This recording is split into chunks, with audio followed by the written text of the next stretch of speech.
Qo'lda turgan narsa video karta. Buni narxi $15,5 ming. RTX Pro 6000. Bugungi sborkamiz общий $22 ming ga tushdi. Boshlaymiz. www.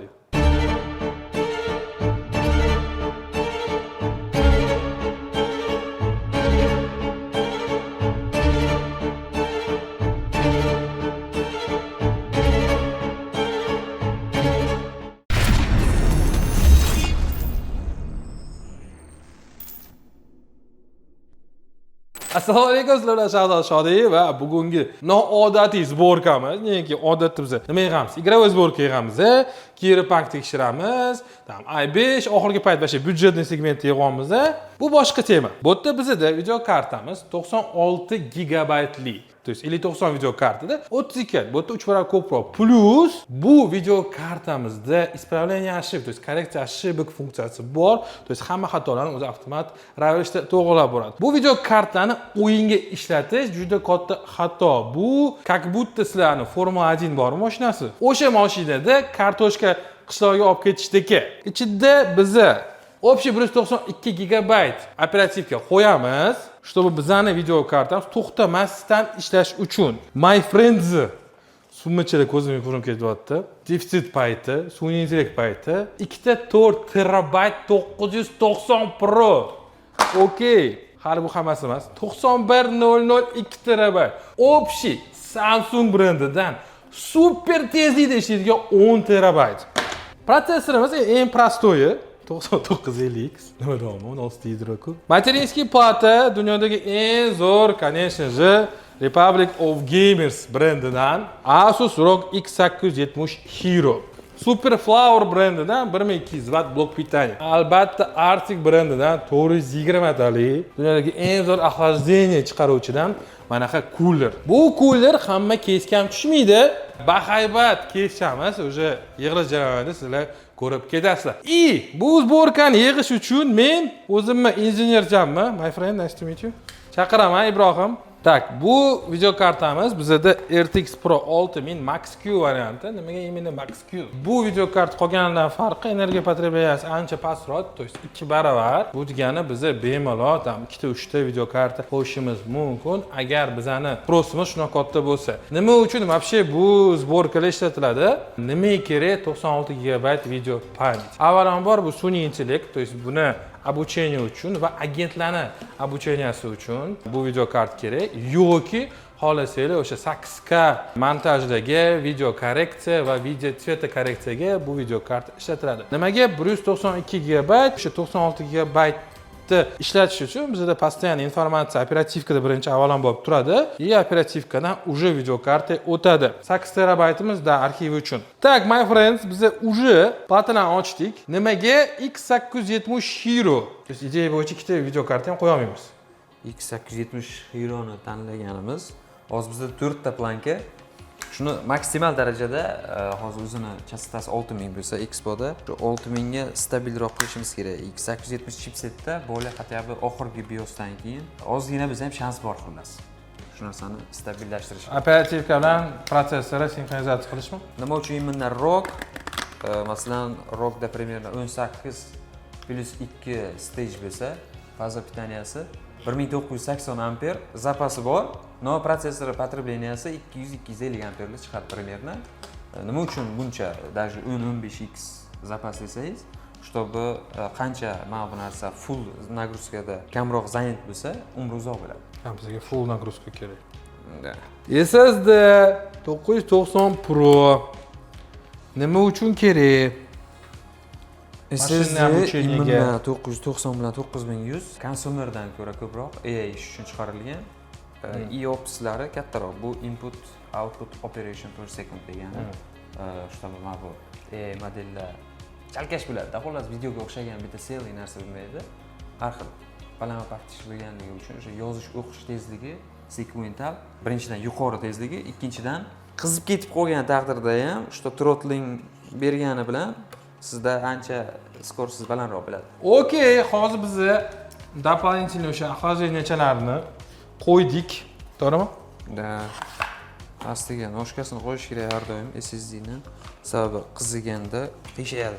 Case necha FPS berar ekan? Keyin 9900X3D necha FPS bo'lsa bo'ladi. Chunki u yerda video kartani asobi umuman roli yo'q. Roli bor-u kamroq xolos. Video kartani qaysi video karta bilan taqqoslas qilsa bo'ladi? RTX 6090 ga ishlaydi? 5090 dan Yo'q, imенно o'yinlarda demoqchiman. 5090. Chunki 5090 ni ichidagi chip turibdi-da, buning ichida ham GBI 202 turibdi. O'sha serverskiy workstation va kristali. O'sha bilan faqat solishtirsa bo'ladi. Hozir yig'ish jarayonini ko'rsatamizda, oxirida kompyuter ko'rsatamiz. Testlarni ko'rsatamiz, a? Tak, bu Arctic case'imiz 420 talik. Bu чисто injenerskiy case va professionalniy zadachalarga ishlatiladigan. Uyga bu narsani olishmaydi. Nega birinchidan bahaybat, ikkinchidan bunaqa zadachalar yo'q, bu case uchun домашний условияda. Bu brachkamiz faqat pul olib keladigan narsaga qo'yiladi. Bu yerda nima? Bizda 1, 2, 140 ta 120 talik kullar, to'g'rimi? Bitta 140 talik kullarimiz bor. Ko'rsanglar bo'ladi qanchalik sifatli qilingan. Davayt endi buni ichiga biz hozir materinskiy plata va охлаждение qo'yamiz.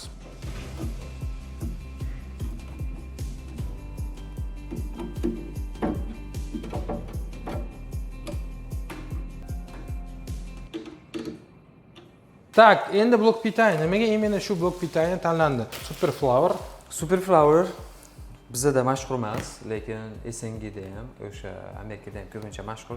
Ular o'zi 2-3 ta blokdan tan oladi, именно Seasonic, Superflower. Chunki mana shular ko'pincha eng качественный anaqa blokdanlarga oyim yasab beradigan kompaniyalar. Bular просто ertaga kech qiladigan ishi, просто blokdan chiqarish.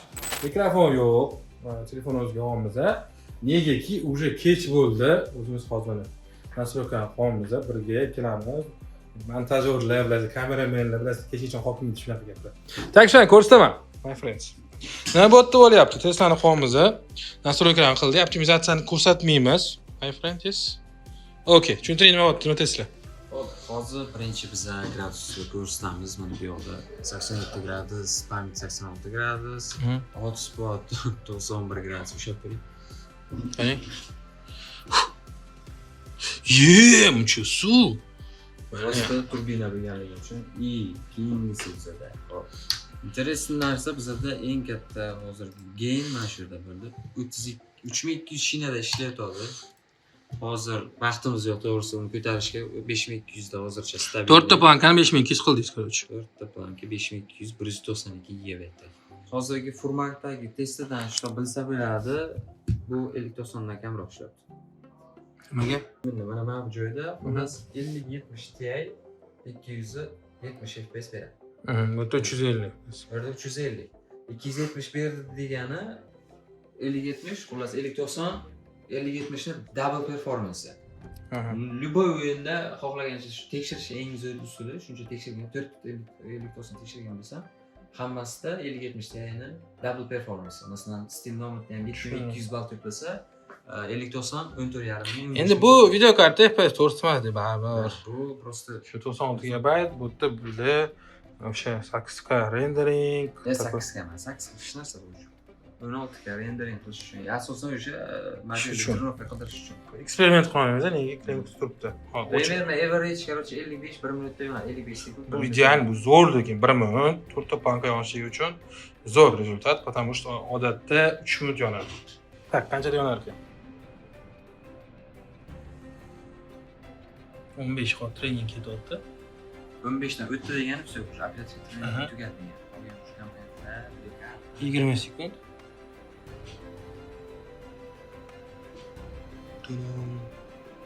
O'zini eshityapsizlar, menimcha o'zini eshityapti. Bo'ldi, trening tugadi. 55 sekundda bizada trening operativ tugadi. Hop ko'ramiz. Qanchada kompoz yoqiladi. Mabodo kimda unaqa mo'g'ishligan olib bo'lgan bo'lsa, tam yoqilish vaqti juda ko'p bo'lsa, xotir olmaydi, bu normal hollar. Mana. 1.30 sekund. 1,5 minutda yonadi. 1,5 minut yonadi. Good. Tak shu shunaqa gapga kelaverasizlar. $22,000 kompyuterimiz mana yig'ildi. Nimadir bo'lsam, GGda ishladi. Ko'rsanglar bo'ladi. Arctic case'imiz, mana RGB'lar chiroyli yonib turadi. Plus mana og'iz eshitasizlar. Bu mabodo brak emas, bu oddiy holat. Именно Arctic охлаждениялariga, nega оборотка juda katta. O'ylaymiz qanaqa tez qilishi, lekin ideya kelmadi. Так что sizlarga shu sborkalar kerak bo'lsa, inga murojaat qiling, davu. Konkurs. Hazillasholma uni. Hey, my friend. Konkurs yo'q. Shunday gaplar.